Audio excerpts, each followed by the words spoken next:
When it comes to the list of best retro gaming developers, Konami almost certainly has to be on there somewhere. This is the company responsible for some of the best 8 and 16-bit titles ever made, and I'd even argue their greatness extended well beyond. When Konami started supporting Sega in their Genesis during the 4th generation, we got some truly memorable software. Teenage Mutant Ninja Turtles: The Hyperstone Heist, Contra Hardcore, Rocket Knight Adventures, and Castlevania Bloodlines, just to name a few. The lineup was so good that it stood to reason that Konami's eventual Saturn output would be equally as impressive, but things didn't quite go that way. With a rocky start in the West, Konami did not commit the same resources to the Saturn that it had done with the PlayStation, resulting in far fewer games. Luckily, we did see some support, and in this episode, we are going to go over many of the titles Konami did release on the Sega Saturn. Up front, I want to say that I am not including the very Japanese-centric software that is not easy to play for English-speaking audiences. Games like Tokimeki Memorial and Yoshimuro Shogi, which are basically dating sims and tabletop games. Everything else is fair game, nearly 20 in total. Hope you guys enjoy Konami and the Sega Saturn.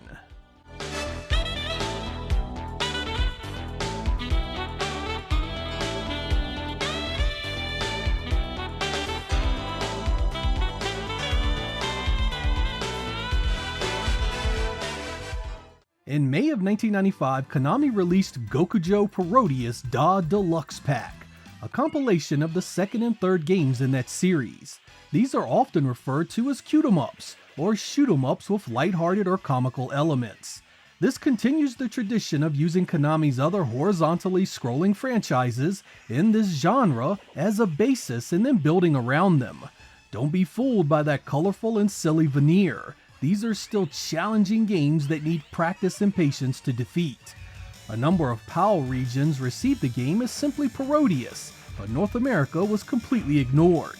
If you enjoy these types of shooters, this is a robust package that will provide you with a ton of replay value, not to mention the sound and visuals are really well done. Fans of these games should keep watching because Saturn would receive more in this series worth playing.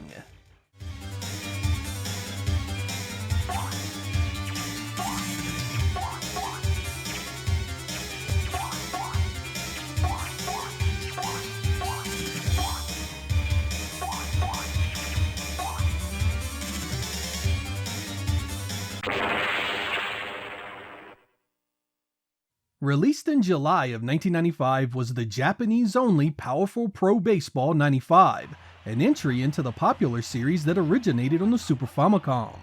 The visuals are simple, the gameplay is well done, and of course the setup and options are buried under a mountain of Japanese text. The Saturn received 2 of these, the second one known as Powerful Pro Baseball S, but they are both very similar in look and feel. With the likes of World Series Baseball available, this is not something you are likely to waste a lot of time on, especially considering the language barrier.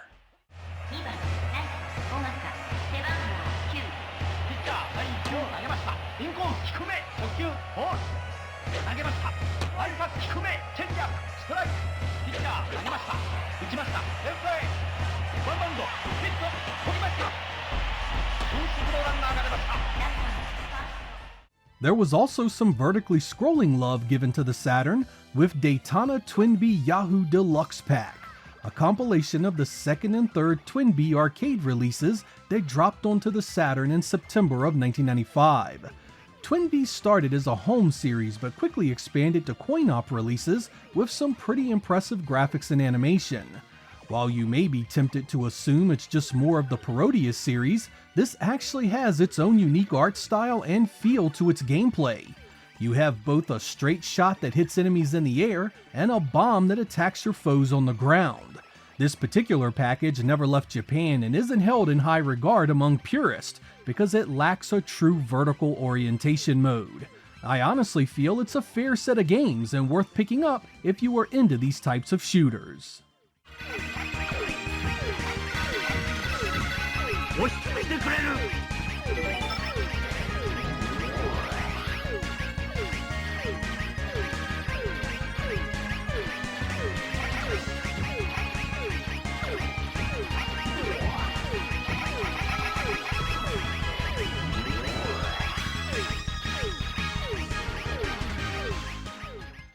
Yep, we got even more shooter action with the release of Gradius Deluxe Pack in March of 1996.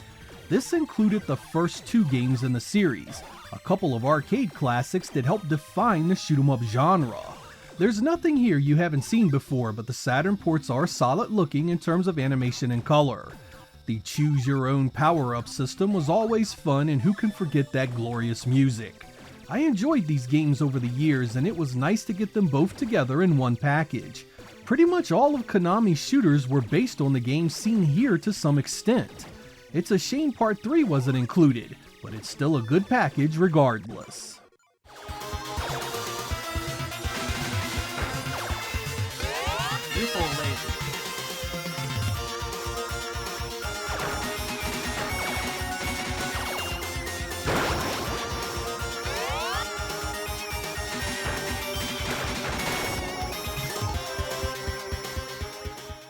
I'm including the Japanese-only Snatcher in this roundup for a few reasons. First, I am still utterly shocked it still doesn't have an English fan translation on the Saturn. Second, this was such a unique experience that I want you all to know the Saturn did indeed receive a port of it in March of 1996, even if it's all in Japanese. Set in the future and centering on a story about identity-stealing robots, you are an investigator trying to unravel it all. The art is well done, the atmosphere and setting is interesting, and the story unfolds in a pretty unexpected way. It's also important to note that this is not a simple copy and paste job from the Sega CD. There are new cinematics, a bunch of artistic changes, and some new visual effects. Hopefully one day we'll see this get the English translation it deserves, but until then, I at least want you to know it's out there.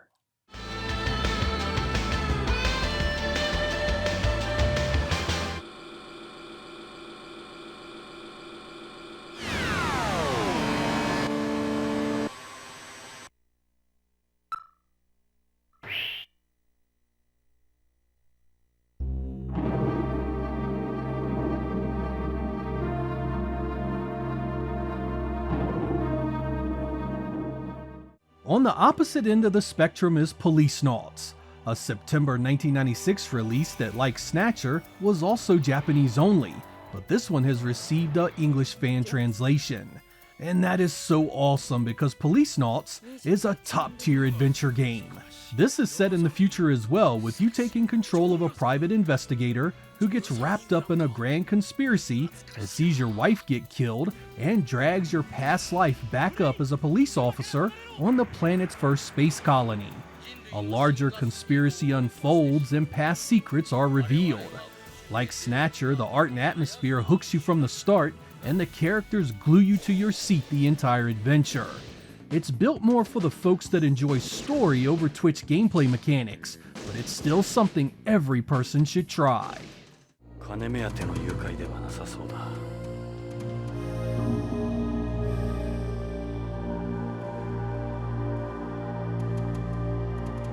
君が再婚した北条ってどんな人物なんだ？北条は日系2世で、あの徳川グループの徳川製薬に勤める技術者よ。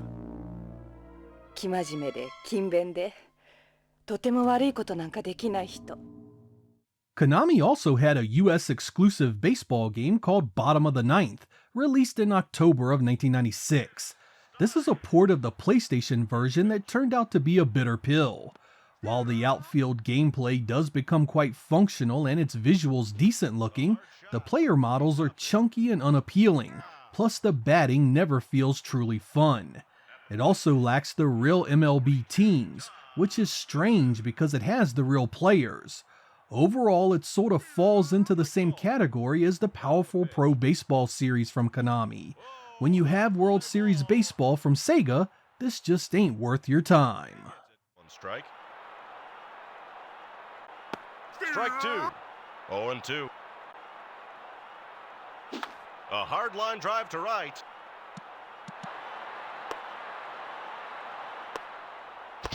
Out. Sexy Parodius showed up on the Saturn in November of 1996, mere months after the arcade version launched. This is the 5th Parodius title and one of the very best in my personal opinion. The mission-based gameplay added a nice twist to the tried and true horizontal shoot-'em-up action. It was also a very nice looking game, with impressive animation, backdrops, and tons of sprites on screen. There are some mildly cartoonish erotic images here and there, but it's nothing overly sexual or explicit, so don't let that sexy in the title steer you away from an otherwise solid entry into this great series.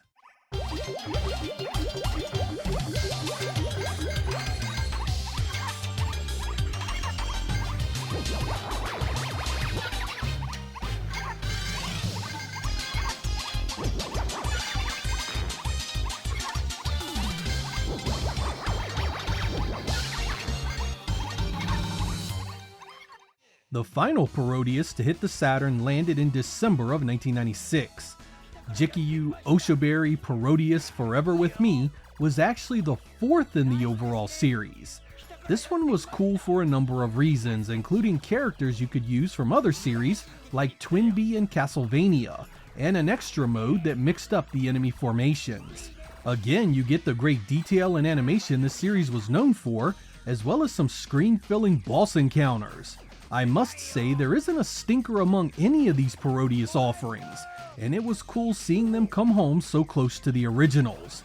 As good as some of the 16-bit ports had been, these were quite a bit better, and well worth a go for shooter fans.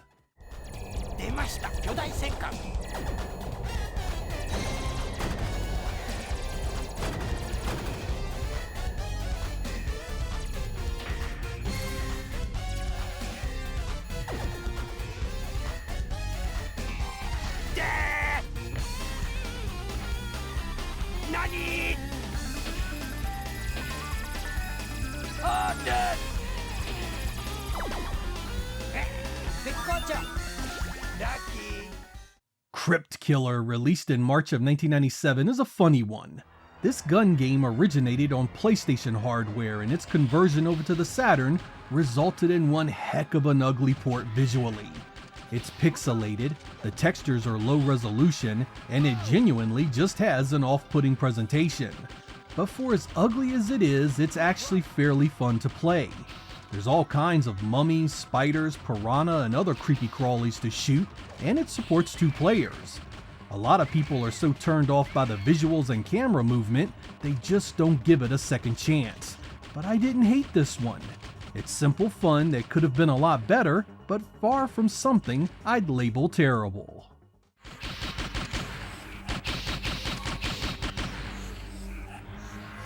Look right.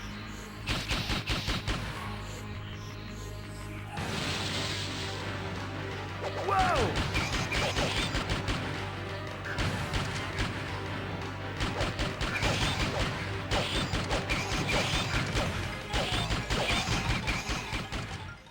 When it came time to give us a 32-bit Contra update, Konami handed off the series to Appaloosa Interactive, and the results were mixed at best. Contra Legacy of War was a United States exclusive and released in May of 1997. The polygon-based visuals gave us an overhead perspective that wasn't much fun to play. The gameplay felt haphazard and imprecise, the boss fights were not up to the standards set by the previous games, and the music was just plain weak. I left this game feeling like the developers had no clue what made the other games so much fun. There was a disconnect here that didn't affect just the visuals, but every facet of the experience. It was almost 3D for the sake of, and everything else took a back seat to that. Those that dig deep and hang in there will likely find enough here to enjoy it more than I did, but compared to the 8 and 16-bit entries, I found this game woefully lacking in the same appeal.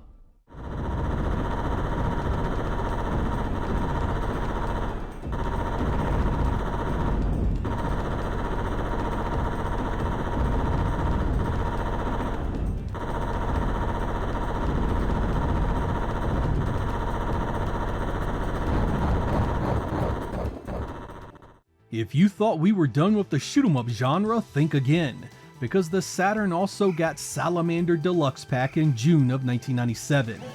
This contains Salamander, Life Force, and Salamander 2, the latter of which was still a fairly new arcade game at the time.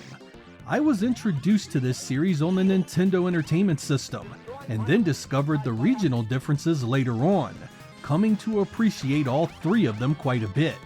There's an organic weirdness to its art design that always made me feel uneasy, and its mix of vertical and horizontal gameplay styles was a nice departure from the other Konami series. I love the music in all of these and consider the compilation a must-own on the Saturn. They are difficult throwbacks to arcade-style design and an interesting bit of history in how Konami's style evolved over the years. Unfortunately, the media of the day hammered it for being two-dimensional and unoriginal, but I feel it has aged quite well since then.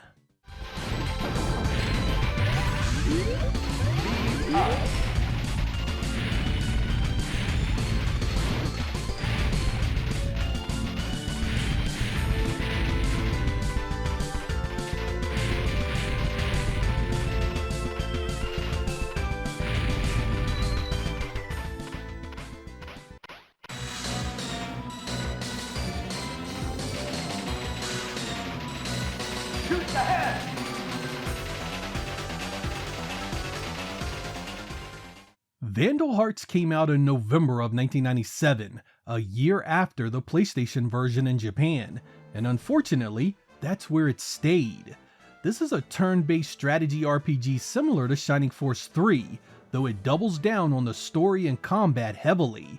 I loved it for that and really appreciated the design twist that usually sees you wandering around way too much for my liking. The graphics and sound are solid and the gore is unusual for a game like this. The Saturn version here remained locked behind a ton of Japanese text for years, until it finally received a fan English translation. Since the Saturn didn't get many of these types of games in the West, it was greatly appreciated and I recommend you take the trip if you've never played it before.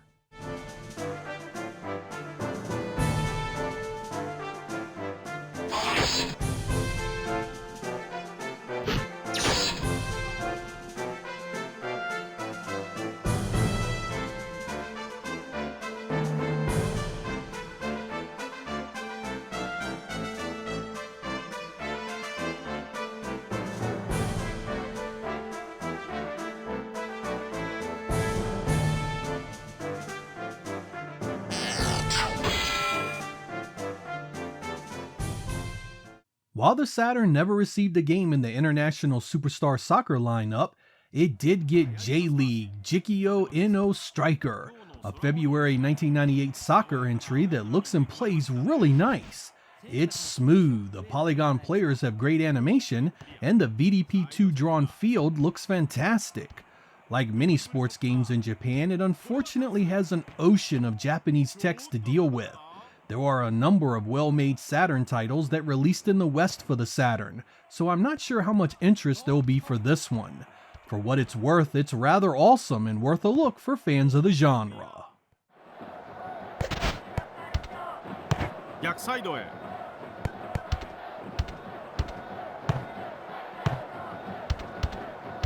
一人で持ち込みますシュートキーパー真正面もうちょっとでしたね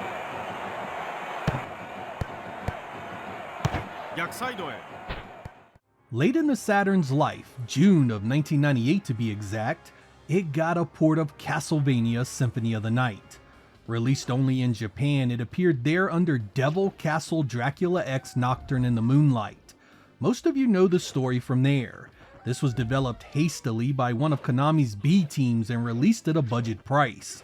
This quick cash-in came with numerous concessions, the most egregious of which was the near constant and game-jarring slowdown. There is no question it's a compromised port, but it wasn't all bad. The core of what made this game so good in the first place is still there, plus it has some extra content no other version of the game has ever received. Fan projects have attempted to fix many of its issues, but none of them has succeeded fully. Had it been programmed properly from the beginning, the Saturn should have handled everything here easily and given us a port that was even better. Instead, it was another example of the Saturn playing second fiddle to the popularity of the PlayStation.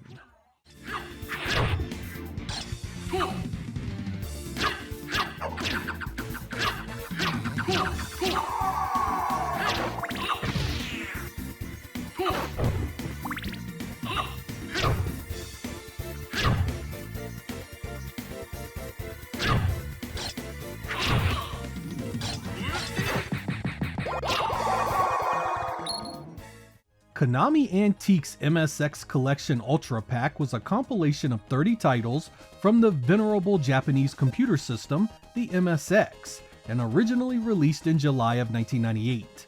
These games first released in groups of 10 for the PlayStation in Japan, and were then grouped into one package for the Sega Saturn.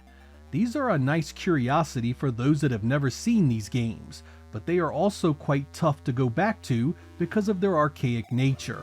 There are numerous ways to play these titles nowadays and far better ports and conversions to other hardware. If you have a soft spot for the hardware or the era, there's tons here to see, but even back in 1998 at its release, this one was a bit too old for my liking.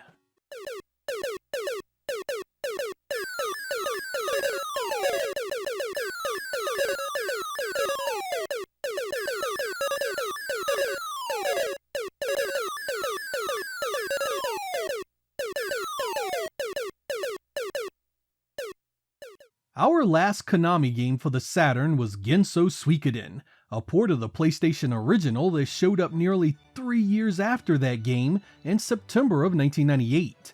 That extra time afforded Konami a lot of leeway with this version, and they've added a ton of changes and extras. It's very much a special edition because of that, and remained the best way to play it for a number of years. It retains a number of exclusive features like new items, story elements, minigames, and areas that not even the remakes have in them. Unfortunately, this still does not have an English translation despite that extra content, something I hope changes in the near future. This is a prime example that despite the Saturn community working hard to get those translations done, there are still tons of games out there that need it.